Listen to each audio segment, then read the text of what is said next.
अभी आनंद नहीं आ रहा। ऐसे थोड़ी नहीं करुणा निधान दया करेंगे। दया कब करेंगे? जब भगवान का नाम भी हमारे मुख से निकले। तो एक बार जोर से जयकारा लगाइएगा, बोल दे श्री रामचंद्र जी सरकार की। अब सबको जटायु जी जैसी ही मुक्ति मिले, यही कामना है राघव जी से कि जितने यहाँ पर विराजमान हैं सबको राघव जी अपने धाम पर बुलाएं, जैसे जटायु जी को अपने धाम पर भेज दिया।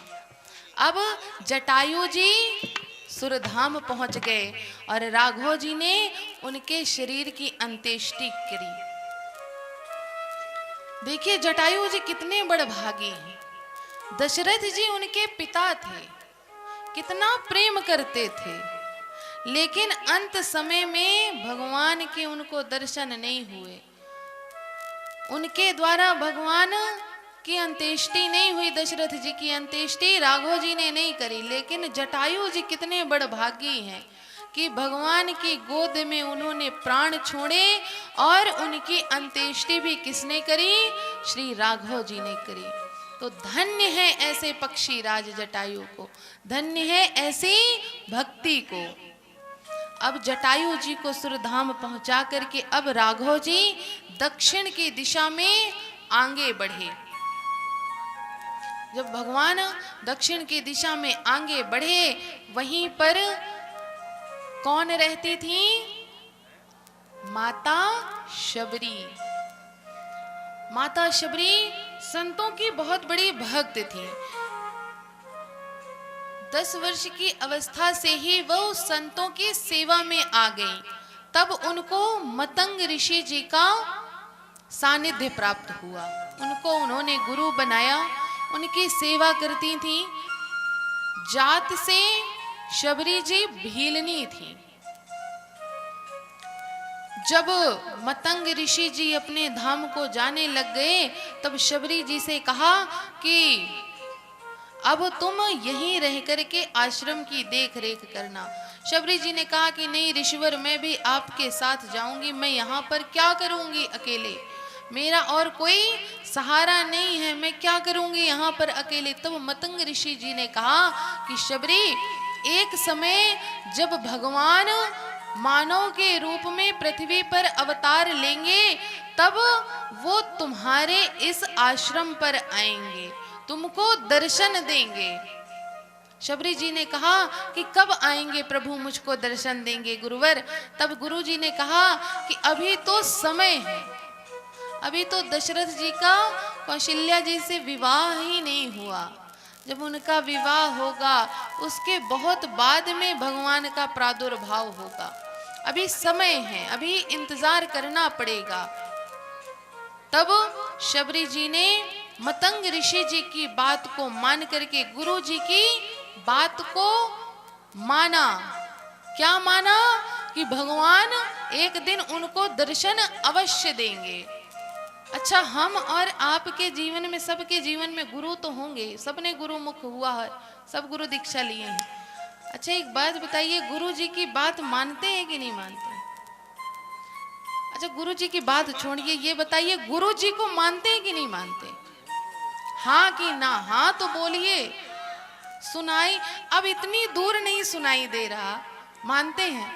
अच्छा गुरु जी को तो मानते हैं, क्या गुरु जी की मानते हैं? बिल्कुल मानते हैं, जैसा गुरु जी कह देते हैं वैसे ही करते हैं। अच्छा जैसे कल बारिश हो रही थी रात में, गुरु जी कह देते कि एक काम करो बेटा, यहाँ पर खड़े रह करके ये पन्नी ऐसे पकड़ के रहो, तो क्या करते? चलिए 2-4 लोग बोले, बाकी इधर के सब शांत बैठे हैं, 2 ही लोग हाँ बोल रहे हैं, बाकी सब मौन हैं, कोई नहीं हाँ बोल रहा, और मन में यही सोच रहे हैं हमारी तरफ नजर ना आ जाए। किसी के मुख से हाँ नहीं निकल रहा कि हाँ गुरु जी बोलेंगे तो हम ऐसा करेंगे, सब बच रहे हैं। तो शबरी जी ने गुरु जी की बात का मान रखा, उनको विश्वास था कि जब गुरु ने बोला है तो भगवान इस कुटिया में अवश्य आएंगे, दर्शन अवश्य देंगे। उसी दिन से माता शबरी राम जी के नाम का चिंतन करने लगी, गायन करने लगी, मनन करने लगी। अच्छा, शबरी जी को ये नहीं पता है, क्या नहीं पता कि भगवान कब आएंगे। मतंग ऋषि जी ने कहा वो कभी भी आ सकते हैं। पहले फोन तो था नहीं कि फोन करके कह देते कि आज हम आ रहे हैं, स्वागत के लिए मिठाई बना के रखना, व्यंजन बना करके रखना। पहले तो था नहीं मोबाइल, पहले तो कुछ ऐसा साधन नहीं था। तो शबरी जी को पता कैसे चलता कि आज राघव जी आएंगे, कि कल राघव जी आएंगे, कि कब राघव जी आएंगे। तो शबरी माता ये मान के रखती थी कि किसी भी दिन राघव जी आ जाएंगे। तो क्या करती थी शबरी जी? रामा रामा रटते रटते बीती रे ओ मैरिया, रामा रामा रटते रटते बीती रे ओ मैरिया, रामा रामा रटते रटते। दशरथ नंदन कब आओगे, दशरथ नंदन कब आओगे, भिलिनी की झुपड़िया, रामा रामा रटते रटते बीती रे उमरिया, रामा रामा रटते रटते।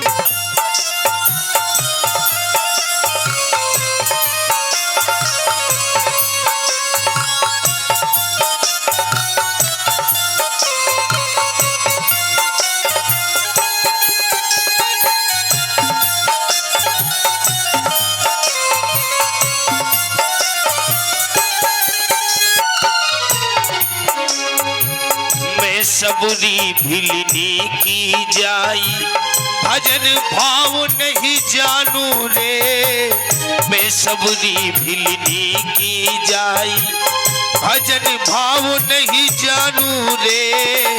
राम तेरे दर्शन के हित में वन में जीवन पालू रे, राम तेरे दर्शन के हित में वन में जीवन पालू रे।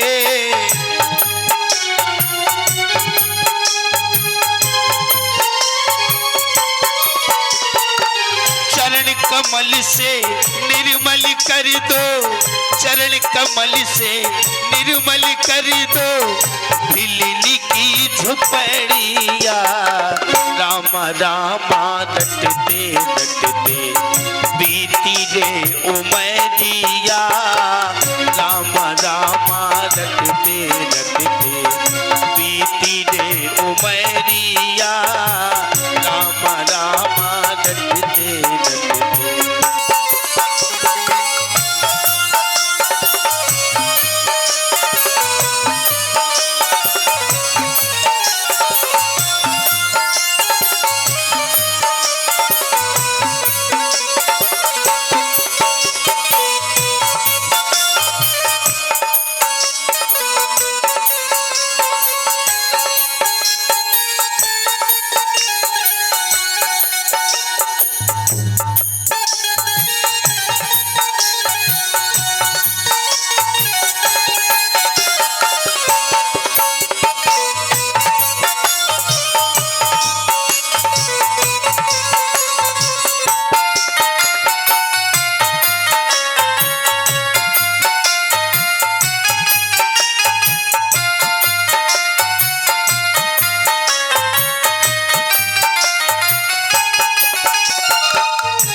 सवेरे वन में जाकर चुन चुन कर फल लाऊंगी,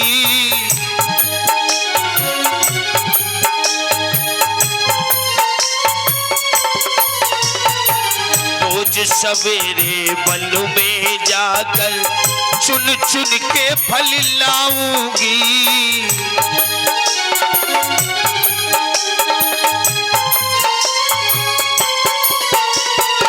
सुबह शाम उठ करके मैं तुमको भोग लगाऊंगी, सुबह शाम उठ करके मैं तेरा भजन लगाऊंगी।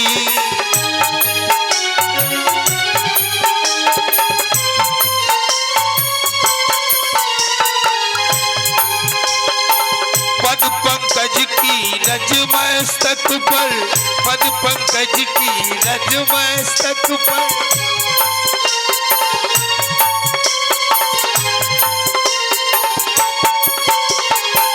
अब क्या प्रभु जी भूल गए हो गरीब की नगरिया। राम राम रटते बीती रे उमरिया। राम राम रटते रटते बीती रे उमरिया।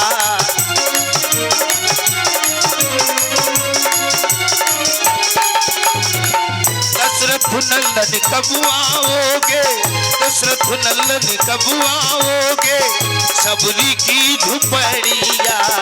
राम राम रटते रटते बीती रे उमरिया। राम राम रटते रटते बीती रे उमरिया, बीती रे उमरिया।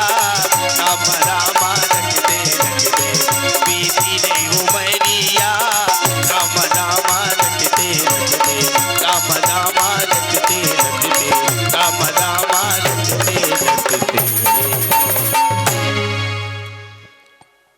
इस प्रकार से शबरी जी रोज भजन करती और रोज राम राम का भजन करके उनका इंतजार करती। रोज सुबह सुबह उठ करके माता का एक ही काम था। क्या काम था? पहले आंगन को बटोरती, साफ करती, उसके बाद फूल लेकर के आती और अपने जिस रास्ते से भगवान को आना था, जो रास्ता था उनके आश्रम के लिए, वहां पर फूल सजा देती रास्ते पर कि मेरे प्रभु राम किसी भी दिन आ जाएंगे तो उनका स्वागत मैं जानूंगी कैसे कि भगवान आ गए, तो उस दिन तो मैं कर नहीं पाऊंगी। रोज करती कि किसी भी दिन भगवान आ सकते हैं, उनका रोज का यह नित्य का नियम था। उस दिन भी माता शबरी ने वही कार्य किया। सुबह उठी, आंगन को बटोरा और गई, पुष्प लेकर के आई और मार्ग पर बिछाने लग गई। जैसे ही शबरी जी बिछा करके मार्ग पर फूल बैठी ही थी कि उसी समय पर मेरे राघव जी और लखन जी आ गए।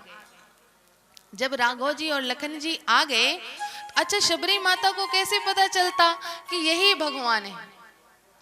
कैसे पता चलता? जब हम किसी को जानेंगे नहीं, कभी किसी से देखा ना हो किसी को, तो हम जानेंगे कैसे कि ये कौन है? तब उनके ऋषि ने, मतंग ऋषि ने, गुरु जी ने उनको बताया था कि कैसे होंगे और किस कारण से आएंगे। सब कुछ बता करके गए थे मतंग ऋषि जी। क्या बताया? कि सरसिज लोचन बाहु विशाला, अर्थात उनके जो नयन होंगे ना वो कमल के समान होंगे। पहला लक्षण क्या? उनके नयन कमल के समान होंगे। दूसरा, बाहु विशाला, उनकी विशाल भुजाएं होंगी। दूसरा लक्षण क्या? कि बाहु विशाला, उनकी विशाल बाहें होंगी। और जटा मुकुट सिर उर वन माला, उनकी जो जटाएं होंगी वही उनके शीश पर मुकुट का कार्य करेंगी। कौन सा लक्षण हुआ? तीसरा, कि उनकी जटाएं मुकुट के समान होंगी। और चौथा, उनके गले में वन की माला होगी। 4 हो गए। अब 5वां क्या? श्याम गौर सुंदर दो भाई। 2 भाई होंगे, अकेले नहीं आएंगे, 2 लोग आएंगे। एक श्याम वर्ण के होंगे और एक गौर वर्ण के होंगे। सब बता करके मतंग ऋषि जी गए थे। कहे जब ये लक्षण मिल जाएं तब समझ लेना कि ये कौन आ गए? भगवान आ गए। शबरी जी ने जब उन दोनों लोगों को देखा तो वो याद करके पहले कहते हैं रुकिए रुकिए रुकिए, और ऐसे अब वृद्धा हो गई थी, वृद्धावस्था थी, तो दिखाई कम देता था माता शबरी को। अब उस समय चश्मा तो था नहीं, तो दिखाई कम देता था। तो माता शबरी ने कहा रुकिए रुकिए रुकिए। कहने लगे हाँ क्या हुआ माता? तब उन्होंने मिलाना शुरू किया कि गुरुजी ने कहा था कि कमल के जैसे आंखें होंगी।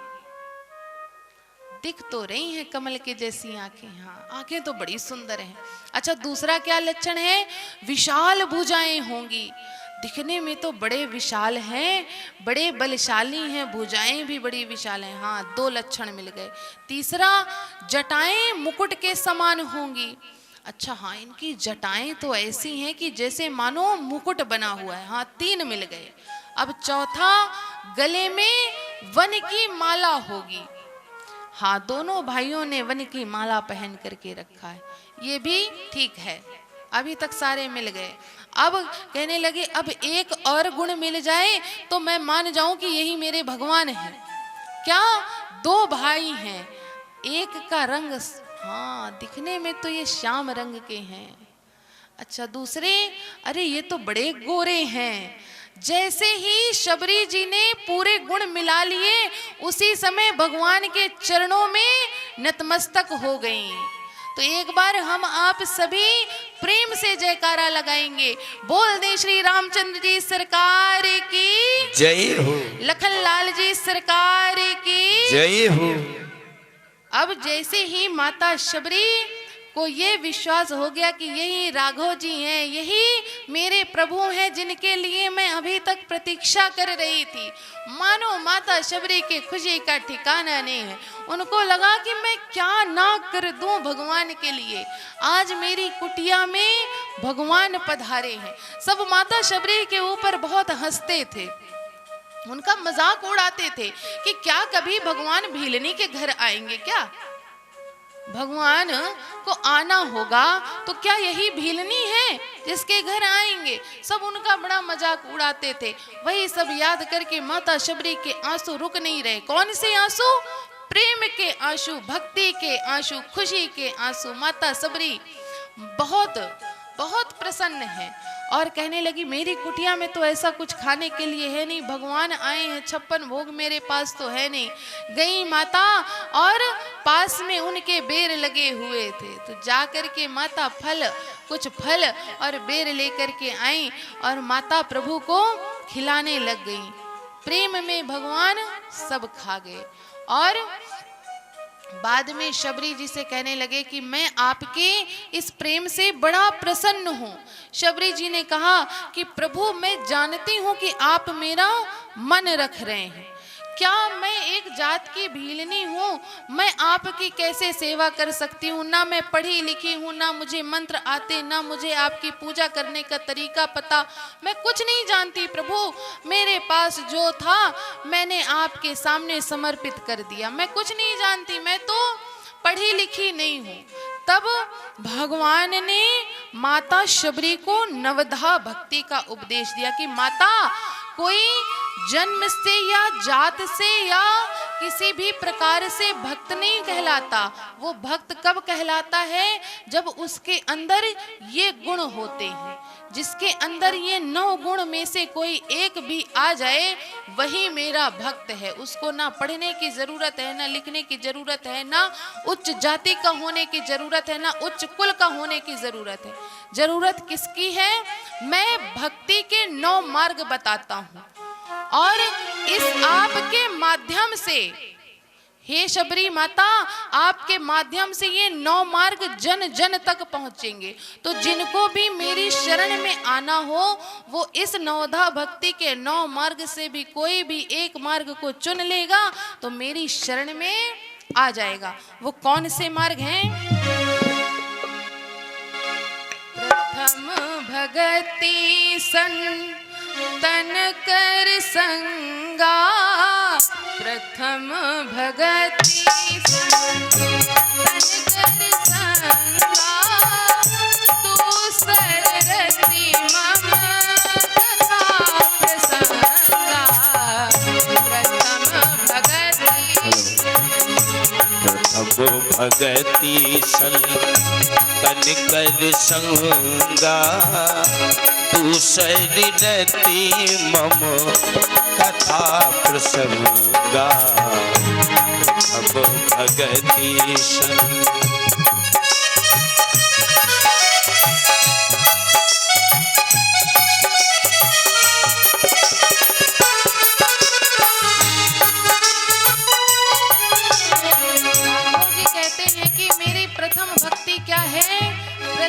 भगति सन तन करे संगा।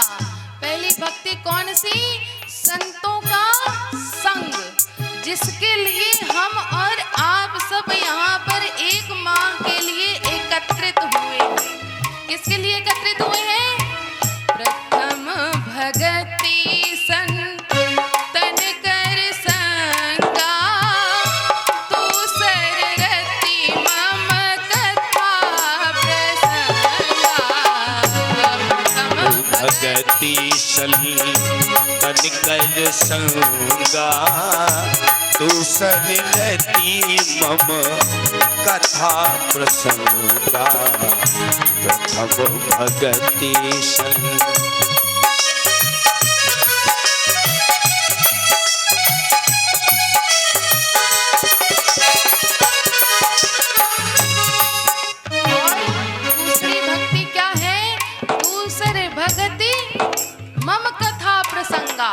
जो हम और आप बैठ करके यहाँ पर कर रहे हैं। क्या? पहला कार्य संतों का संग और दूसरा कार्य ये सत्संग। क्या? दूसर भगति मम कथा प्रसंगा, मेरी कथाओं को सुनना दूसरी भगति है। और तीसरी क्या है? गुरुपद पंकज सेवा, तीसरी भगति अमान, चौथी भगति मम गुण करहि कपट तजहि गुणगान। तीसरी क्या है? गुरु के चरणों की सेवा। और गुरु के चरणों की सेवा किस तरह करनी है? हमारे मन में जो कपट है उसको त्याग करके करनी है। कपट के साथ गुरु की सेवा करने का कोई मतलब नहीं है, कोई अर्थ नहीं है। यदि हम गुरु की सेवा में हैं तो हमको कपट को त्यागना पड़ेगा। और चौथी भक्ति क्या है? कपट को त्यागना ही चौथी भक्ति है। गुरु की सेवा करिए और चौथी भक्ति में कपट को त्याग दीजिए। और पांचवी क्या है? मंत्र जाप मम दृढ़ विश्वासा, मंत्र जाप मम दृढ़ विश्वासा, पंचम भजन सुवेद प्रकाशा। मंत्र जाप मन दृढ़ विश्वासा, पंचम भगति सुवेद प्रकाशा। छठदम शील विरति बहु करुणा, छठदम शील विरति बहु करुणा, निरत निरंतर सज्जन धर्मा।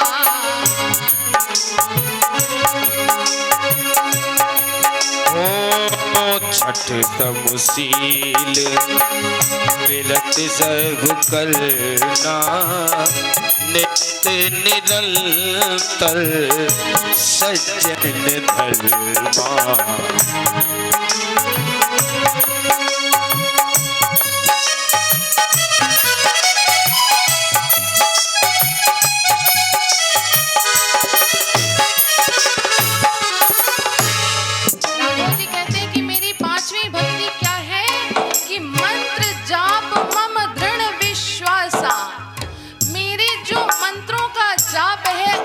विश्वास से करना पड़ेगा, भाव से करना पड़ेगा।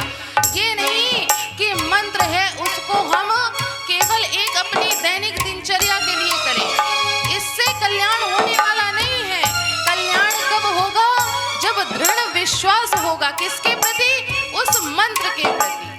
तो पांचवी भक्ति क्या है? कि मेरे मंत्र में दृढ़ और विश्वास छठवां क्या है कि छठ दमशील विरत बहुकर्मा।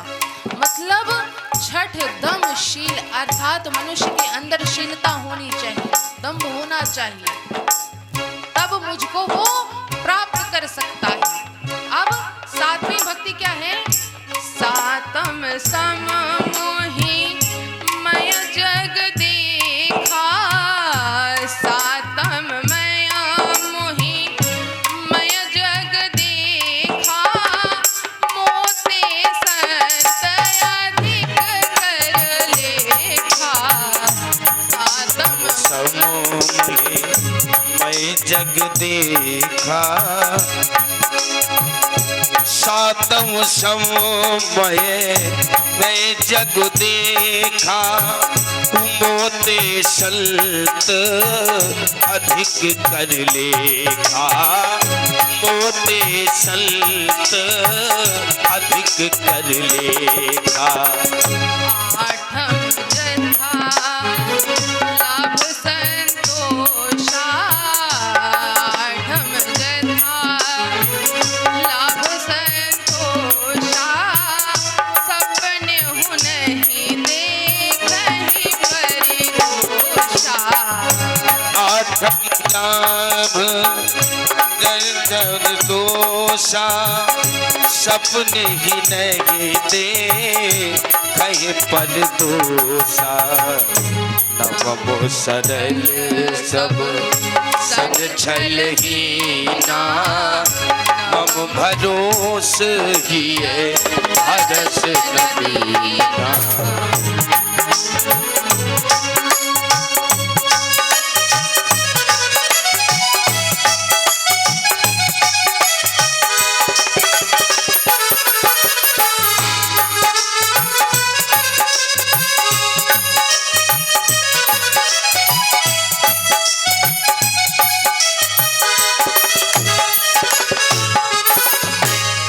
राघव जी ने सातवीं भक्ति में क्या बताया कि मुझ में ही जग को देखना। क्या कहा है कि सातम सम मोहि मैं जग देखा और मोते अधिक संत कर लेखा। मतलब मुझसे भी ज्यादा संत पर विश्वास करना, क्योंकि मैं तो सामने नहीं हूं, लेकिन मैंने एक अपना क्या भेजा है, एक रूप भेजा है। कौन सा? संत के रूप में। तो यदि मैं तो सामने नहीं आ सकता, लेकिन मेरे जैसा ही सद्मार्ग दिखाने वाला कौन होगा? संत होगा। तो मुझ में ही सब कुछ देखना, संसार को देखना। और आठवां क्या है कि संतोष करना। यदि आपके अंदर संतोष है तो आप मेरी भक्ति को प्राप्त कर सकते हैं। आपके अंदर छल नहीं होना चाहिए, किसी के प्रति बुरा करने की सोच नहीं होनी चाहिए। यही मेरी भक्ति है। और नौवीं तो सबसे सरल है। कौन सी? मुझ पर भरोसा करना, जो हमारे आपके लिए आज के समय में सबसे कठिन कार्य है कि नहीं है? भगवान पर भरोसा जल्दी किसी को नहीं होता। हम आप एक दूसरे पर भरोसा कर लेंगे, लेकिन भगवान पर भरोसा नहीं करते हैं, यहीं पर मात खा जाते हैं। और जो भगवान ने ये जो 9 भक्ति बताई है, 9धा भक्ति बताई है, तो एक संत जी ने बड़ा सुंदर भाव दिया है कि जो 9 भक्ति है वो केवल एक के सानिध्य से आप 9 भक्ति को प्राप्त कर सकते हैं। किसके सानिध्य से? आपने यदि पहली भक्ति कर ली, पहली भक्ति के मार्ग पर चले, तो आपको 8 की 8 भक्ति स्वतः ही मिल जाएगी। कैसे? कि प्रथम भगति संतन कर संगा। जब आप संतों के संग में आ जाएंगे, संतों के संग में सत्संग करेंगे, तो आपको भगवान की कथा सुनने को भी मिलेगा। मिलेगा कि नहीं मिलेगा? आपको गुरु की सेवा भी करने को मिलेगी। आपको संतोष कैसे किया जाता है वो भी सिखाया जाएगा, वही संतों के पास मिलेगा। भगवान पर विश्वास कैसे करना है वो भी संत बताएंगे। अपनी इंद्रियों को वश में कैसे रखना है वो भी संत बताएंगे। आप छल कपट, किसी को दोष, किसी पे दोष ना दे सके, किसी का बुरा सोच ना सके, वो भी संतों के संग से ही संभव है। इसलिए आपने नवधा भक्ति की प्रथम भक्ति भी यदि आपने कर ली तो आपको 8 की 8 भक्ति स्वतः प्राप्त हो जाएंगी। तो इसलिए हम और आपको कौन सी सबसे पहली भक्ति करनी है? संतों का संग। यदि हम आपने संतों का संग कर लिया तो हमको भगवान की नवधा भक्ति स्वतः मिल जाएगी। राघव जी कहते हैं कि मेरी भक्ति प्राप्त करने के लिए पढ़ने लिखने की आवश्यकता नहीं है, ऊंचे कुल में जन्म लेने की आवश्यकता नहीं है, मुझे राजभोग से प्रसन्न नहीं किया जा सकता। मुझे यदि प्रसन्न करना है, मेरी भक्ति को प्राप्त करना है, तो इन 9 मार्गों में से कोई भी एक मार्ग पर प्राणी आ जाएगा तो मुझे स्वतः ही प्राप्त कर लेगा। तो इसलिए हम आपको यदि भगवान की भक्ति को पाना है तो माता शबरी की तरह भक्ति करनी पड़ेगी। और 9 भक्ति को पाना है, एक भक्ति कर लीजिए तो 9 भक्ति अपने आप प्राप्त हो जाएंगी। कौन सी? संतों का संग। और इसी संतों के संग को करने के लिए हम और आप प्रतिवर्ष 1 महीने के लिए यहाँ पर आते हैं। तो जिस कार्य के लिए हम आ रहे हैं उसको हमें पूरी निष्ठा के साथ, पूरी लगन के साथ करना है। करना है कि नहीं करना? हाँ कि ना? वरना 1 महीने आने का कोई अर्थ नहीं है। इसलिए राघव जी ने स्वयं बताया है कि मुझे प्राप्त कैसे किया जा सकता है। अब हमने तो बता दिया, तुलसी बाबा जी ने भी बता दिया कि भगवान को प्राप्त करने का सरल और सुगम, सबसे सस्ता मार्ग है, सबसे सरल मार्ग है, सबसे सुलभ मार्ग है। अब करना ना करना हमारी और आपकी इच्छा है। तुलसी बाबा ने बता दिया, और तुलसी बाबा ने बताया, इधर किसने बताया? राघव जी ने स्वयं बताया कि कल को कोई ये ना कहे कि हमें तो पता ही नहीं था कि भगवान को कैसे प्राप्त किया जा सकता है, भगवान की भक्ति कैसे प्राप्त की जा सकती है। इसलिए भगवान ने स्वयं अपने को प्राप्त करने का, भक्ति करने का मार्ग बताया। किसको? माता शबरी को। और माता शबरी को रघुनाथ जी ने बताया, और तुलसी बाबा ने हम आप सबको बताया। इसलिए तुलसी बाबा का एक बार जोरदार जयकारा लगाएंगे। बोल दे श्री गोस्वामी तुलसीदास जी महाराज की जय हो, माता शबरी की जय हो, श्री रामचंद्र जी सरकार की जय हो। इस प्रकार से नवधा भक्ति को प्राप्त करके माता शबरी प्रसन्न हुई। रघुनाथ जी ने कहा कि अब माता मुझे आगे का मार्ग बताइए। तब माता शबरी ने सुग्रीव जी से मिलने का मार्ग बताया, और माता शबरी ने कहा कि प्रभु आपके जाने से पहले आपको मुझे भेजना होगा, तब आप यहाँ से जाएंगे। तब माता शबरी ने अपनी योगाग्नि से स्वयं को राघव जी के चरणों में समर्पित कर दिया, और राघव जी और लखन लाल जी अब आगे कहाँ पहुँच गए? पंपा सरोवर में पहुँच गए। अब आज हम और आप राघव जी और लखन लाल जी को पंपा सरोवर में विश्राम करने देते हैं। कल की कथा में, कल क्योंकि 9वें दिन की कथा है, कल ही हनुमान जी का प्रादुर्भाव होगा कथा में, राम कथा में। कल ही रावण मरेगा और कल ही हमारे राजा राम बनेंगे। तो हम आप सभी को भारी से भारी संख्या में पधार करके हनुमान जी का स्वागत करना है। राज्याभिषेक तो बात की बात है, सबसे पहले हनुमान जी का स्वागत करना पड़ेगा। क्यों? क्योंकि हनुमान जी यहीं पर हैं। अगर उनके स्वागत में किसी ने अपसेंटी करी तो घी के बोरे बहे, ठीक है? तो समझ लीजिएगा, आज तो आपके कीर्तन और भजन से बच सकते हैं। क्या? आपके कपड़े बच जाएंगे, बिस्तर बच जाएंगे, घी के बोरे बच जाएंगे। लेकिन कल यदि किसी ने हनुमान जी के स्वागत में कंजूसी करी, पहले से आकर के कथा पंडाल में नहीं बैठे, क्योंकि हनुमान जी का प्रादुर्भाव सबसे पहले कल कथा में होना है। तो इसलिए सभी लोग हनुमान जी के स्वागत के लिए पहले से आकर के बैठ जाएंगे। जिनको जिनको हनुमान जी देख लेंगे ना कि हमारे स्वागत में आए हैं भक्त, तो भगवान उनकी उनकी कुटिया बचा देंगे, ठीक है। और जो नहीं आएंगे तो फिर वो जाने, हनुमान जी जाने। तो आइए हम आप सभी 2 बार भगवत नाम का संकीर्तन करके फिर आरती करते हैं। आते ही राम बोलो, जाते ही राम बोलो, सुबह और शाम बोलो राम राम राम। आते ही राम बोलो, जाते ही राम बोलो, सुबह और शाम बोलो राम राम राम।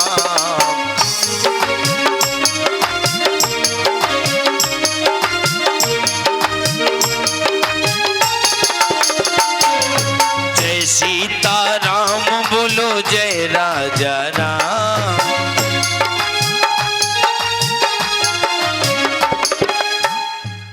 बोलने के लिए आज तो हमारे संगीत वाले बोलने के लिए मजबूर हो गए कि आप लोग बोलिए।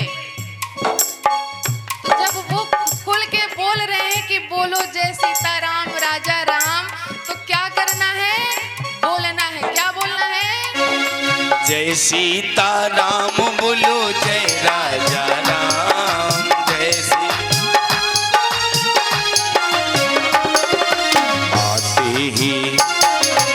आते ही राम बोलो, जाते ही राम बोलो, सुबह और शाम बोलो राम राम राम। आते ही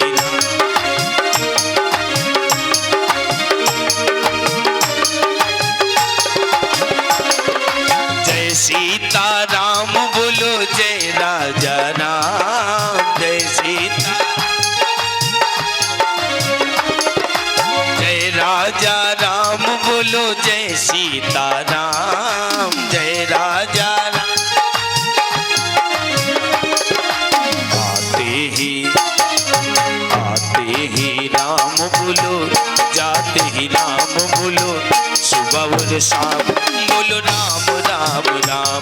बोलो राम राम राम, बोलो राम राम राम, बोलो राम राम राम, बोलो राम राम राम, बोलो राम राम राम, बोलो राम राम।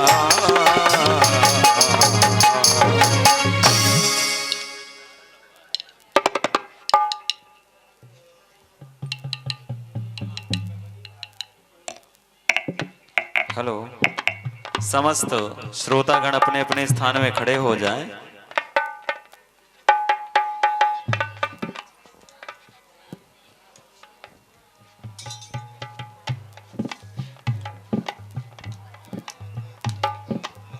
उतार दिए। ओम इदगुं हविः प्रजननं मे सुतसवीरगुं आत्मसनि प्रजा सनि पशु सनि लोक सन्य भय सनि अग्निः प्रजां बहुलां मे करोतु वन्नम् पयोरेतो अस्माशु धत्ता। आरती श्री रामायण जी की, कीरत कलित ललित श्रियपी की। आरती श्री रामायण जी की, कीरत कलित ललित श्रियपी की। गावत ब्रह्मा दिक मुनि नारद, वाल्मीकि ज्ञान विशारद। गावत ब्रह्मा दिक मुनि नारद, वाल्मीकि ज्ञान विशारद।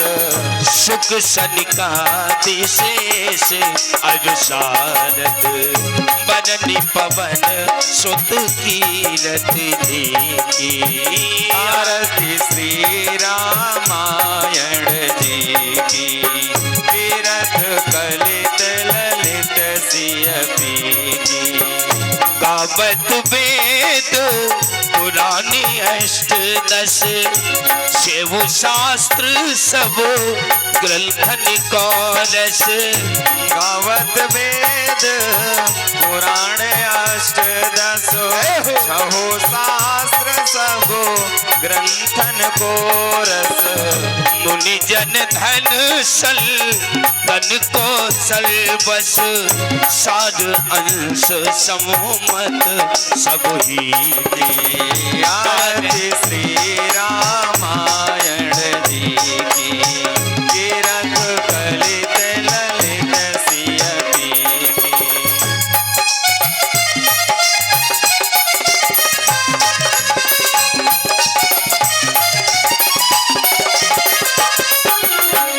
गावत संतत शंभु भवानी अदुघट भव मुनि विज्ञानी व्यासी आदि अभी बलति बखानी व्यासी आदि कवि बलज बखानी काग सुंदर गरुड़ के ही आरती श्री रामायण जी की कीरत कलित ललित सियती की कलिमल हरले विषय रस फीकी सुभग श्रृंगार मुक्ति जुवती की तलन रोगी भवो मूर्यमी की तात मात सब विधि तुलसी की आरती श्री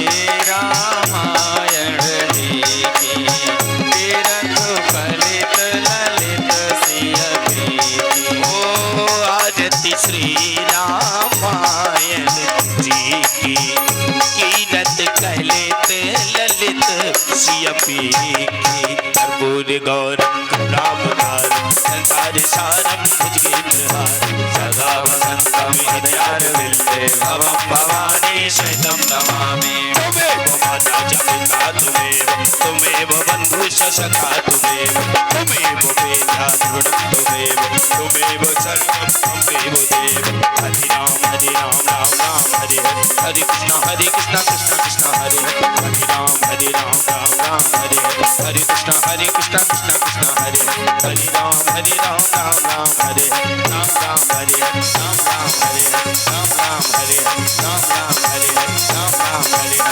राम हरे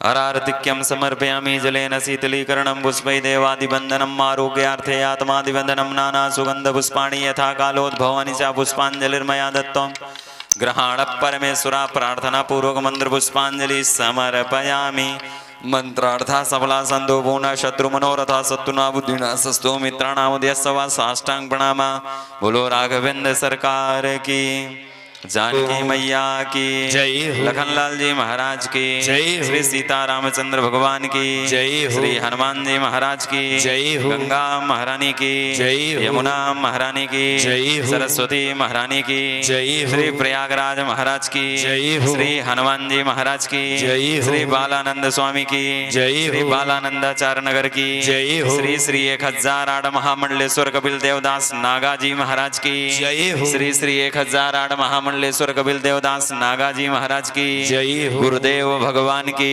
जय हो। धर्म की जय हो। धर्म की जय हो। अधर्म का नाश हो। अधर्म का नाश हो। प्राणियों में सद्भावना हो। प्राणियों में सद्भावना हो। विश्व का कल्याण हो। विश्व का कल्याण हो। गौ माता की जय हो। गौ माता की जय हो। सत्य सनातन धर्म की जय हो। सत्य सनातन धर्म की जय हो। अपने अपने गुरु गोविंद की जय हो। अपने अपने गुरु गोविंद की जय हो। अपने अपने माता पिता की जय हो। अपने अपने माता पिता की जय हो। दोनों हाथ ऊपर उठा करके जय जय सीता